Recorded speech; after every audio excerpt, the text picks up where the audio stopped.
Remember that adventitious roots means roots that arise from plant parts like stem or leaves and not from radicle. Adventitious roots also form tubers that store reserve food materials. They may be tuberous, fasciculated, moniliform, nodulose or annulated roots. Let's see one by one. First, tuberous roots. An example is sweet potato. Here the stem is prostrate. Prostrate stem means a stem that grows horizontally just above the ground. Roots arise from the nodes of this prostrate stem. Since these roots arise from the stem, they are adventitious roots. These roots become swollen and irregularly shaped tubers which store food. They occur singly. Fasciculated roots occur in clusters at the base of the stem. Example, the adventitious roots seen in asparagus. Moniliform roots are alternately swollen and constricted, giving a beaded appearance. So they are also called beaded roots. For example, adventitious roots of bitter gourd. In a nodulose root, a slender root is swollen abruptly at the tip. Example, maranta. Mango ginger is another example for nodulose root. In annulated roots, the root appears to be formed by numerous discs placed one above the other. Example, ipecac. Sometimes the adventitious roots are modified for additional support. In this case, they provide mechanical support to the plant. They are of different types: prop roots, stilt roots, climbing roots, clinging roots, and buttress roots. First, let's see what are prop roots.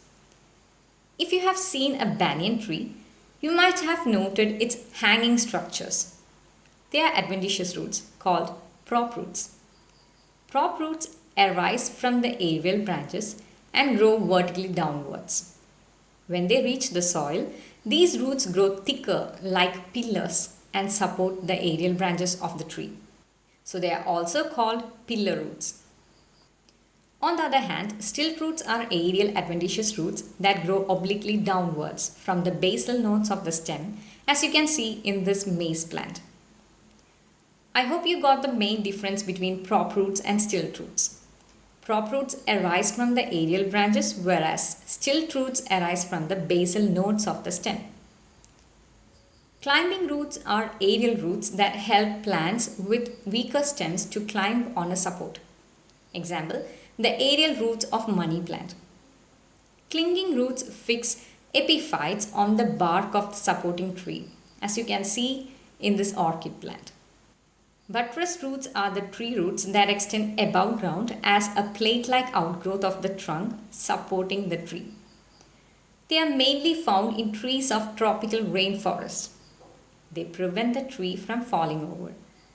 They also help the tree in gathering more nutrients. Example, bombax. Adventitious roots are sometimes modified for performing special functions like photosynthesis, reproduction, sucking nutrients, etc. Based on the function, they can be classified as assimilatory roots, epiphytic roots, parasitic roots, and reproductive roots. Assimilatory roots are chlorophyll-bearing green photosynthetic roots. For example, the green submerged roots seen in the aquatic plant Trapa. Epiphytic roots are seen in epiphytes. As you know, epiphytes are plants that grow on trees and they don't have direct contact with the soil for water absorption.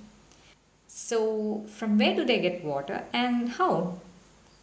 These plants have aerial roots that can absorb moisture from the atmosphere. Have a look at this orchid plant. Apart from having clinging roots, this orchid also has some thicker epiphytic roots. Actually, these epiphytic roots have a special type of tissue called velamen tissue for absorbing moisture from the atmosphere. Because of this, epiphytic roots are also called as velamen roots. Velamen tissue is many cell layers thick and capable of absorbing atmospheric moisture and nutrients. However, the main function of velamen tissue is protecting the underlying cells against damaging UV rays. Parasitic roots are seen in parasitic plants. These roots are also called sucking roots or haustoria as they help the parasitic plants to absorb water and food from the host plant.